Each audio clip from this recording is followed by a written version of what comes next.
DeVore, and I'm a knitting enthusiast, which means I really, really like knitting. Before I start my talk, I want to start off with a couple of questions. What I have for you here is a sweater. It's just an ordinary black one, and it'll serve its purpose well. Very practical.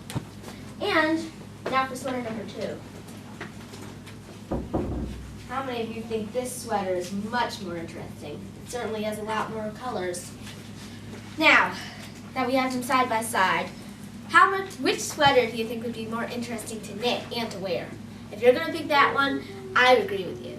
I'm someone who likes to put a lot of color into my knitting, whether it's bobbles or cables, or most often color. Which brings me to my topic, intarsia. For this talk, I'm going to define intarsia, tell you a couple of knitting tools you need to get started, give you some basic knitting terms, tell you how to follow a chart, and show you a couple of intarsia projects I've done. Intarsia can be any knitting with blocks of color. That means that stripes, checkers, and flowers are all examples of intarsia. It can be as easy as basic stripes, or it can be as complicated as a repeating motif. Now that we know what intarsia is, let's go on to some basic tools. Well, all knitters need knitting needles. Some knitters use bobbins to keep their yarn organized, because if you're using 6 to 8 yarns in every row, your yarn could definitely get tangled. But what some people do, if they don't want to invest in bobbins, is to wrap their yarns around these clothespins. I don't use either, though. All I do is make a small ball of yarn, and then that sort of keeps my yarn organized. And yarn needles are very helpful for weaving extra float ends and to help with mistakes. Now that we've talked about some tools for trade, let's go on to some basic knitting terms. Our MC, or main color, is our background color, and the 2 most basic stitches you're going to be using are knit and purl. Your second color is the color you knit the design with, but most likely you'll be using more than one of these. They'll probably be labeled in your pattern as color A, color B, color C, and so on. A YU, or a yarn under, is used when you're changing colors, and a YO, or a yarn over, is used for attaching motif frames. A motif is just a square rectangle of fabric with an intarsia pattern inside. Now that I've taught you actually a couple of pattern terms, let's go on to actually knit a chart. In this pattern, which I've blown up, is white is our background color, or main color, and then our second colors are orange, yellow, brown, and green, which means there's 5 colors total. So we'll start right here at the bottom in row 1, and we would knit 1, 2, 3, 4, 5, 6 stitches before you would actually switch. Now remember, when you're switching colors, you want to do a yarn under to prevent hazardous gaps. And then you would knit 1 green stitch, and then 5 stitches in white, and so on. Each square represents 1 stitch, and remember, intarsia can be as easy as you make it. It can be as simple as thick stripes, or as hard as a repeating motif.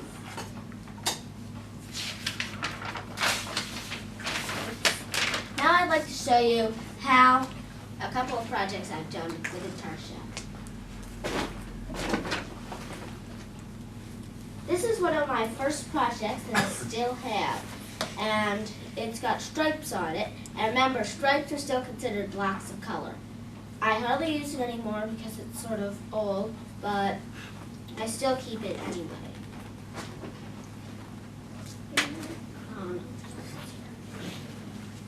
And this is my first example of trying to knit from a chart. It's a flower, which I'll pass around. And I have another one, which is a leaf. Attached to the corner are the charts that I use to actually knit the patterns.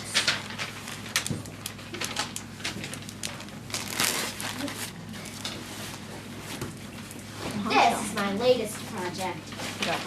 On this side are just rectangular blocks of color, which are very simple stripes. I didn't use a chart for these. But on this side is a repeating flower motif. Around the flowers are a motif frame, which means I had to use a yarn over them to attach them to the flowers. I call it the dancing violets, and it took me all summer to knit. I put a backing on the back to cover the other side and to make it reversible.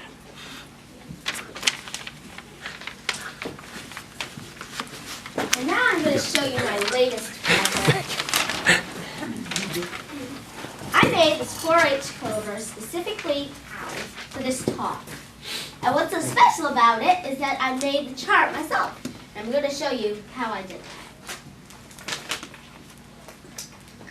So, the first thing I did was I drew my design. And since the leaves are just mirror images, I copied them and then did out the stem. Then I taped the design together and colored it. Yellow is my background color, and green and white are my main. And green and white are my design colors. I was supposed to have knit the H's in, but it didn't work because I added them in too soon. So I covered them using a yarn needle and some green yarn, and I just embroidered them in. And at the top, I put 2012 4-H, and I put my initials in the corner.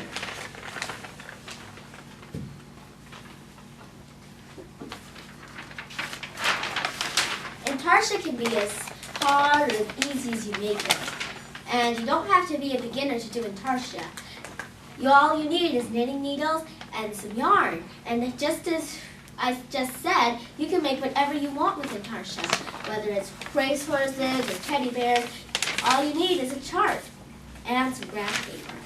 The possibilities for creativity with Intarsia are endless. And now I'll be happy to take your questions. My sources were Mastering Color Knitting by Melissa Leitman and Sasha Kagan's Ready, Set, Knit. I also got some information on Intarsia from Wikipedia and from YouTube. Now I'll be happy to take your questions. Yes? In that first material that you made, is there a background color that would have? The leaf or the... Yeah, can you pull it out? The first thing that you made. What's that? Oh, The big long thing. Underneath. Oh. Underneath. oh, this? Does that have a background color? The question is, does this have a background color? Well, the answer would be no, because stripes are still considered Intarsia, but since there isn't really any background color and more than 2 stripes are being switched, there isn't a background color in this one. Are there any more questions? Yes? Have you taught any of your friends how to knit? The question is, have I taught any of my friends how to knit? Well, the answer is I've taught 3 friends how to knit so far. And one of them is teaching other people. Are there any more questions? Yes. What's the difference between Fair Isle and Intarsia? Do you know? I've only ever heard a pattern as Fair Isle. The question is, what's the difference between Fair Isle and Intarsia? Well, Fair Isle uses stranding to connect repeating motifs. And most often they're sort of in a sort of stripe and in Intarsia, they don't use stranding and it's more like a block of color, like it's been stamped. Are there any more questions? Yes. So how long have you been knitting for? The question is, how long have I been knitting? Well, I started knitting when I was about 8 years old. And I remember clearly that the very next day, I started knitting with stripes. Are there any more questions? Yes? Being a mom, I just wanted you to show the last thing that you forgot to show, the poncho. Oh, right. She was supposed to put that out, and she didn't. I forgot. Okay, and I also have this poncho that I made for my sister with stripes on it. Remember, stripes are still considered Intarsia because they're blocks of color. And in this example, there is a background color, which is pink. And our second color is the strawberry lavender. Are there any more questions? If not, this concludes my talk.